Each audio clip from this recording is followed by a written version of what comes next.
안녕하세요. 캐디언스 시스템 김민성입니다. 3D상에서 뽑아 둘 수 있는 치수와 그리고 참고적으로 뽑을 수 있는 치수에 대해서 한번 알아보도록 하겠습니다.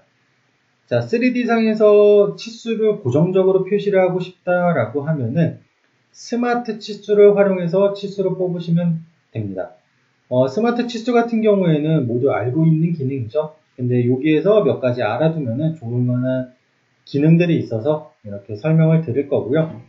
자, 치수를 뽑을 때 우선 첫 번째로 좀 유용하게 쓰일 만한 게 어떠한 기준들을 가지고 치수를 뽑을 건지. 그래서 기본적으로는 중심점과 끝점만 선택할 수 있게끔 되어 있습니다. 근데 그 외에도 중간점이라든가 실루엣점, 편집점, 원뿔, 점점 등이 있기 때문에 이거를 활용하시면은 좀 더 자세한 그리고 여러분들이 원하는 치수를 뽑으실 수가 있을 겁니다. 자, 그래서 이 상태에서 제가 원하는 치수를 한번 이렇게 두 개를 선택을 해 볼게요. 자, 그러면 치수가 이렇게 뽑히게 되는데, 자, 치수가 뽑히는 게 화면에 따라서 조금 다르거든요. 자, 지금 ISO 뷰, 그러니까 등각 보기 뷰인데, 자, 이 상태에서는 이렇게 면에 붙어서 표시가 돼요. 근데 화면을 살짝 틀으면은 이렇게 위아래로 표시가 됩니다. 자, 이렇게 화면을 틀어야지만 변경할 수 있는 치수들이 있는데, 자, 이것 같은 경우에는 사용하다 보면 굉장히 불편할 거예요. 그래서 고정적으로 평면을 잠그는 기능이 있습니다. 여기에 보시면은 치수 평면 잠그기라고 해서, 자, 제가 치수를 뽑을 때마다 화면을 돌려가면서 원하는 방향을 지정하는 게 아니라 제가 원하는 면을 기준으로 이렇게 치수를 뽑으실 수가 있어요. 자, 이런 것들 같은 경우에는 흔히 사용은 안 하지만 어떠한 경우에 뽑을 수 있냐면은, 자, 예를 들어서 여기서부터 제가 요까지의 거리를 뽑고 싶어요. 자, 여기서부터 요까지의 거리.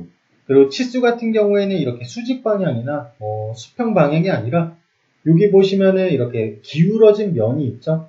자, 이 면을 따라서 치수를 뽑고 싶다라고 했을 때에는, 자, 선과 선을 선택하고, 자, 근데 지금 치수를 기입할 수 없다라고 나오죠. 그 이유는 아직도 평면이 잠겨져 있기 때문이에요.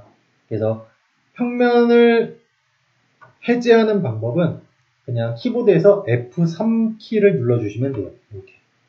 자, 그럼 풀리죠? 자, 이 상태에서 이 선과 이 선을 클릭하면은 수직이나 또는 수평밖에 안 뽑히죠. 자, 근데 이 상태에서 치수 평면 잠그기로, 자, 여기에 있는 기울어진 면을 찍게 되면은 이 부분에 이제 맞춰서 치수가 뽑히게 됩니다. 자, 그래서 이런 식으로 치수를 뽑고자 할 때에는 저 기능이 꼭 필요하기 때문에 여러분들도 꼭 알아두시고요. 자, 다음은 이렇게 계속 표시해두는 치수가 아닌 그냥 참고용으로 뽑아볼 수 있는 치수에 대해서 알아보도록 할게요. 자, 걔는 어디에 있냐면은 검사 탭에 가시면은 측정이라는 도구가 있어요. 자, 측정. 그래서 측정이라는 도구를 선택하게 되면은, 자, 여기에 보면은 굉장히 많은 옵션들이 있어요. 근데 여러분들이 아셔야 될 거는 딱 4가지밖에 없습니다. 첫 번째, 어떠한 요소를 가지고 뽑을 건지, 곡면인지 곡선인지 또는 원통인지 이런 것들. 자, 그 다음은 어떠한 포인트를 가지고 뽑을 건지. 자, 그리고 나머지 2가지는 뽑아놓고 설명을 드릴게요. 자, 그래서 제가 지금 뽑고자 하는 거는 요 위에 뚫려져 있는 구멍의 중심과 요 옆에 뚫려져 있는 구멍의 중심을 한번 뽑아볼게요. 자, 그러면은 여기에 보면은 지금 치수가 여러 개가 달려 있는데, 검정 색깔 선은 직선 거리, 그리고 파란 색깔 선은 Z 거리, 그리고 초록 색깔 선은 Y 거리, 그리고 빨간 색깔 선은 X 거리입니다. 자, 그래서 요거는 직선 거리나 X 거리, Y 길이, Z 거리를 알고 싶을 때 사용을 하고요. 자, 포인트를 추가로 더 선택하실 수도 있어요. 자, 이렇게. 근데 포인트를 추가해서 더 선택하게 되면 어떻게 되냐면은 그 X, Y, Z에 대한 길이가 사라지죠. 자, 그래서 그런 것들을 좀 더 상세히 확인을 하고 싶다라고 했을 때에는 측정 다이얼로그 표시 숨기기라는 옵션이 있어요. 자, 요거를 누르게 되면은 여기에 보시는 것처럼 이렇게 조금 텍스트만 있어서 좀 보기가 어려울 수도 있는데, 자, 잠깐 보면은 측정거리 1-2 마우스로 올리니까 자동적으로 저기 표시가 됩니다. 어떤 선인지. 그리고 2-3 그리고 3-4 이렇게 있죠. 자, 그래서 그거에 대한 직선거리가 나오고, 그리고 X거리, Y거리, Z거리. 마찬가지로 여기도 직선거리, X거리, Y거리, Z길이, 그리고 각도가 있다라고 하면은 각도에 대한 값까지 표시가 됩니다. 자, 그래서 이런 것들을 활용해서 좀 더 상세한 치수를 알아보실 수가 있고요. 자, 그리고 이렇게 포인트를 참조해서 뽑아놓은 이러한 그 거리값, 그러니까 여기 적혀져 있는 이 거리값들 있죠. 얘네들은 변수로 활용할 수가 있습니다. 자, 변수로 활용하는 방법은 여기 보시면은 치수 변수라는 옵션이 있어요. 이 옵션을 누르게 되면은 여기에 값이 나오죠. 그래서 기본적으로 최소거리만 표시될 수 있게끔 나와 있고요.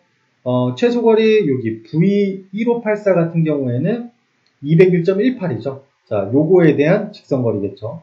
그리고 두 번째는 134.72. 요거에 대한 직선거리. 그리고 마지막 세 번째도 마찬가지로 직선에 대한 거리가 나오죠. 자, 여기에 보면은 저장 체크박스가 있어서 원하는 것만 변수로 넘기실 수가 있어요. 체크를 해 놓으시면 넘길 수가 있는데, 자, 요거는 그냥 직선거리라고 제가 이름을 지정해서 변수에 대한 이름 지정이거든요. 그래서 변수에 대한 이름 지정을 해서 확인을 눌러보겠습니다. 하나 있다라고 하네요. 그러면은 저거를 직선거리 1로 해서 한번 넘겨보겠습니다. 자, 직선거리 1. 자, 그러면은 그냥 반응이 없다라고 하면은 적용이 잘 된 겁니다. 그래서 도구에 가서, 자, 도구에 가서 우선 201.18이죠. 이 치수를 기억하시고 변수 테이블을 눌러보게 되면은 제가 제일 밑으로 내렸을 때 여기 201.18이라는 애가 변수로 들어와 있죠. 그리고 이름은 아까 지정했던 직선거리 1. 자, 그래서 그 아까 측정했던 측정 도구로 뽑았던 치수들 같은 경우에는 공식을 넣을 수는 없지만 다른 변수들에서 공식으로 활용하실 수가 있어요. 자, 그래서 측정 도구를 통해서 뭐 직선거리 같은 경우나 아니면 X거리, Y거리, Z거리 이런 것들을 이제 변수로 활용이 가능하다라고 알고 계시면 될 것 같습니다. 자, 그래서 3D에서 뽑을 수 있는 치수들에 대해서 알아봤습니다.